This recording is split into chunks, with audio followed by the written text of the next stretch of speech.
তো সরকার স্বাগতম আমাদের ইউটিউব চ্যানেল পিকো সেন্টারে। তো আজকের যেটা সবথেকে গুরুত্বপূর্ণ নিউজ হচ্ছে সেটা হচ্ছে কি যে নিউজ 18-এর যিনি সম্পাদক আছেন রজনীশ কুমার, ওনার সূত্র মারফতে একটা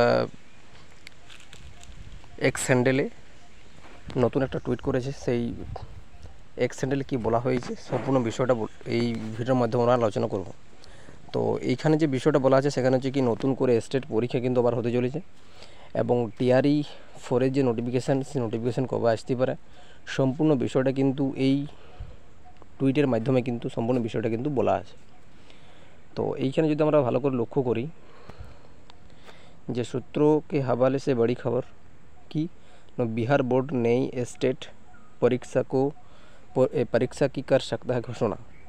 ठीक, बिहार बोर्ड के अध्यक्ष आनंद किशोर को विभाग से मिली सहमति। তাহলে অনেকেই যে সকল বিএড পরীক্ষার্থীরা মানে অনেক দিন আগ্রহী ছিল যে বিপিএসসি টিআরই 4 নোটিফিকেশান প্রকাশিত হওয়ার আগে যাতে একটা নতুন করে একটা স্টেট মানে পরীক্ষা নেওয়া হয় তার জন্য কিন্তু অনুরোধ করা হয়েছিল। তারপর হচ্ছে যে বিহার বোর্ড আছে সে বিহার বোর্ড কিন্তু মানে বিভাগের শিক্ষা বিভাগের কাছ থেকে কিন্তু একটা সহমতি চেয়েছিল এবং সেই সহমতি কিন্তু তারা দিয়েছেন যে বিহার বোর্ডের যিনি অধ্যক্ষ আনন্দ কিশোরকে।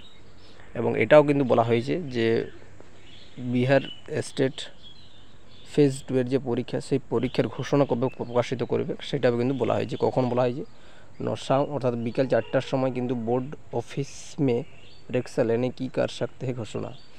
তাহলে বিকাল 4টার সময় কিন্তু ঘোষণা করবে। এই ভিডিওটা আপলোড হওয়ার কিছুক্ষণ পরে এই স্টেট ফেজ 2-এর জন্য কিন্তু আর নতুন করে পরীক্ষার নেওয়ার ঘোষণা করবে। ঠিক আছে, তো তারপর কি বলা হয়েছে যে লাখো বিএড পাস অভ্যর্থী পরীক্ষা লেনে ই কর রহে হ্যাঁ মাং।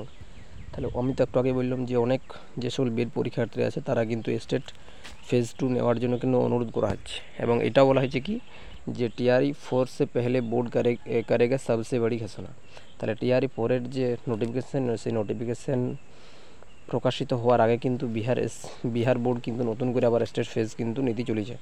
এবং এটা বলা হয়েছে যদি স্টেট পরীক্ষা নেওয়া হয় তাহলে কিন্তু এটা হচ্ছে এপ্রিল মে জুন, তাহলে মে মাস জুন মাস থাকছে। তারপরে কিন্তু যেটা বলা হয়েছে কি যে জুলাই তক টিআরই কে নিকেল सकती है ভ্যাকেন্সি। তাহলে জুলাই মাসে কিন্তু যে টিআরই 4-এর নোটিফিকেশান সেই নোটিফিকেশান কিন্তু প্রকাশিত হতে পারে। আমি কিন্তু এটা অনেক দিন থেকেই বলছিলাম যে জুলাই মাসে কিন্তু তার নোটিফিকেশান প্রকাশিত হওয়ার একটা সম্ভাবনা আছে।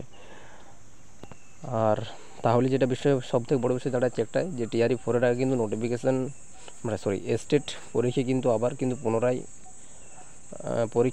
কিন্তু নেওয়ার একটা ঘোষণা করতে পারে যে বিকাল 5টার সময় কে করতে পারেন অধ্যক্ষ যিনি আছেন বিহার বোর্ডের অধ্যক্ষ আনন্দ কিশোর, উনি কিন্তু অফিসে কিন্তু সেটা ঘোষণা করতে চলেছে।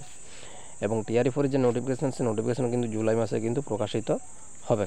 তো এখন সবথেকে বড় বিষয় হচ্ছে কি যে বিহার যে বিপিএসসি টিআরই 4-এর যে নোটিফিকেশান প্রকাশিত হবে সেখানে কিন্তু যদি স্টেট পরীক্ষা নেওয়া হয় পুনরায় আবার তাহলে কম্পিটিশান হারটা কিন্তু আস্তে মানে বৃদ্ধি পাবে অনেকটাই।